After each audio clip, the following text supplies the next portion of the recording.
Olá, eu sou Cícero Vilela, assessor de imprensa do vereador Juscelio, sou formado em comunicação e sou mestre em comunicação também, e estou aqui hoje para conversar com vocês sobre a questão do espaço público, espaço e esfera pública. Antes da gente falar especificamente de algumas questões de ordem prática, a gente precisa só dar alguns conceitos básicos rapidamente para a gente conseguir situar um pouco o nosso debate. O que a gente está chamando de espaço? Estou pegando um conceito de uma geógrafa britânica chamada Doreen Massey, que ela fala que o espaço é o local onde a gente se encontra. O espaço é o local do encontro. Imagina, nós temos nossas trajetórias, nossa história de vida, a gente lida com diferentes grupos, a gente se insere em diferentes grupos, e é exatamente no espaço, na vida, na rua, nos encontros e desencontros que a gente tem por aí, que a gente produz esse espaço, que a gente se encontra e que a gente faz esse choque dessas diferentes trajetórias, das nossas diferenças. E é exatamente essas diferenças, esses encontros, essas trajetórias, que vão solidificar, que vão trazer pra gente as nossas percepções de mundo, a forma como a gente enxerga o mundo, as nossas ideologias. E é exatamente no espaço, na rua sobretudo, que a gente vai se encontrar e que a gente vai produzir isso tudo. Ou seja, o espaço é exatamente o local onde acontecem os debates públicos. O espaço é o local político, por si só. Qual que é a diferença dentro disso? Como a gente pode trabalhar a diferença entre espaço público e espaço privado? O espaço privado é o espaço da minha vida, é o espaço da minha casa, é o espaço de uma lógica diferente de funcionamento daquilo que é o espaço público. Ou seja, em casa nós temos locais especificamente privados. Meu quarto, por exemplo, pensa na diferença entre o que é público e o que é privado na casa. O meu quarto é um espaço eminentemente privado. Tem a minha cama, tem as minhas coisas, os meus livros, aonde eu vivo a minha vida mais íntima. A sala é um espaço mais público. Quando eu recebo visitas em casa, eu levo elas para a sala, não levo elas para o quarto, dependendo do tipo de visita, obviamente. Mas normalmente uma visita mais formal, ela fica na sala de estar, onde a gente oferece o café, onde a gente conversa, onde a gente senta em roda para poder debater. Normalmente a gente não senta na cama do quarto para poder conversar. Ou seja, dentro da própria casa existe uma diferença entre o que é público e o que é privado. Assim também funciona no nosso mundo normal. Existe uma lógica privada, por exemplo, de administração de empresas, voltadas, por exemplo, mais para lucro, uma lógica de funcionamento do serviço privado e uma lógica de funcionamento do serviço público. Na nossa vida pública, digamos assim, na nossa vida cotidiana, no nosso dia a dia, o espaço público é eminentemente um espaço de todos nós, administrado pelo Estado, em seus diferentes governos, mas o espaço público é o espaço que pertence a cada um de nós. Um exemplo disso, por exemplo, dessa diferença desses funcionamentos, é a lei do lixo. A lei do lixo é uma lei que tenta regular o funcionamento da limpeza pública urbana. De que forma? Já que existe um problema de qual existe uma desconsideração de que aquilo que é público é de todos, de que se trabalha na lógica de que o que é público é de ninguém e não de todos nós, acaba se levando a um sistema de que as pessoas, cada um de nós, joga lixo no chão, acaba sujando as vias públicas. Nesse sentido, existe a necessidade de uma lei que venha controlar isso, que venha tentar mostrar, falar assim, percebam, o espaço público é o espaço de cada um de nós, por isso precisamos mantê-los limpos, assim como a gente mantém limpa a nossa própria casa. Existe essa lógica desse funcionamento. O espaço público, enquanto espaço de cada um de nós, é espaço de todos nós. Mas ele também é um espaço eminentemente político. Ele é um espaço eminentemente do debate. É exatamente aí que entra a questão da esfera pública. Qual que é a diferença entre espaço público e esfera pública? O espaço público ele é algo mais amplo.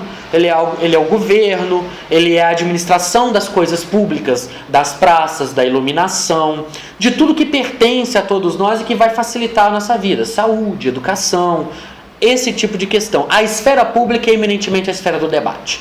A esfera pública é a esfera da política. É onde cada um de nós traz as nossas ideias, as nossas trajetórias, as nossas ideologias, os nossos pontos de vista que vão culminar em determinados debates que vão levar à produção de lei, que vão determinar a gerência da esfera pública, mas ao mesmo tempo vão trazer os diferentes pontos de vista que vão tentar ser contemplados dentro desse debate. E é exatamente aí que a esfera pública entra. Porque se em determinado momento ela era onde a gente se encontrava, as praças, os cafés, as salas das nossas casas, onde a gente debatia as nossas ideias, as nossas percepções políticas, ela é canalizada para as assembleias legislativas. A Assembleia Legislativa é eminentemente a Assembleia Legislativa, Câmara de Vereador, Câmara de Deputado, o Legislativo de uma forma geral, ele é o espaço autorizado de debate, que hoje em dia está mais amplo. Não é só o Legislativo que traz o debate público, as associações de moradores também, as conversas que a gente tem nas redes sociais também, os jornais também. Mas existe um problema que vai complexificar isso tudo. Os jornais. No Brasil existe um grande problema. Qual é o problema que o Brasil tem? Os jornais no Brasil, existe uma grande concentração, existe um monopólio da mídia no Brasil. São mais ou menos cerca de 12 famílias que concentram o maior número de rádios, TVs e concessões públicas de comunicação no Brasil. Isso é um grande problema, porque os jornais querem se legitimar enquanto a esfera pública, ou seja, todo o debate político acontece nos jornais.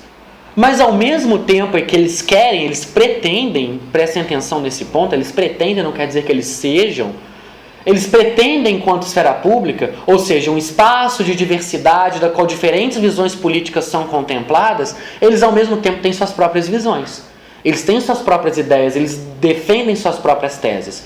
E isso é exatamente massacrar o pluralismo de opiniões. Daí a necessidade de desenvolver comunicações alternativas, de desenvolvermos jornais de bairro, de desenvolvermos diferentes agremiações em diferentes pontos que vão levar a gente a tentar produzir o nosso próprio conteúdo de comunicação.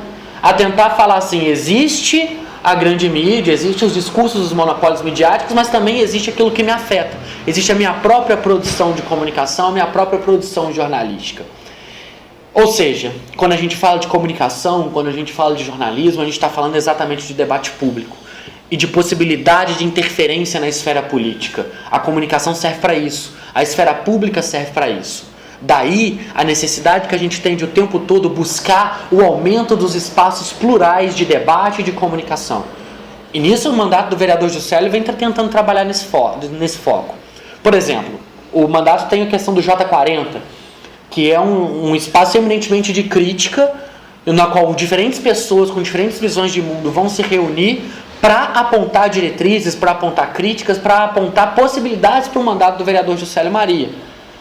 Nós produzimos o nosso próprio conteúdo de comunicação para mostrar também o que acontece em Juiz de Fora a partir da nossa perspectiva, a partir do nosso próprio ponto de vista, para mostrar de que a informação é também plural, de que ela também pode ser produzida de diferentes formas, de diferentes maneiras, além das ocupações culturais e das retomadas do espaço público.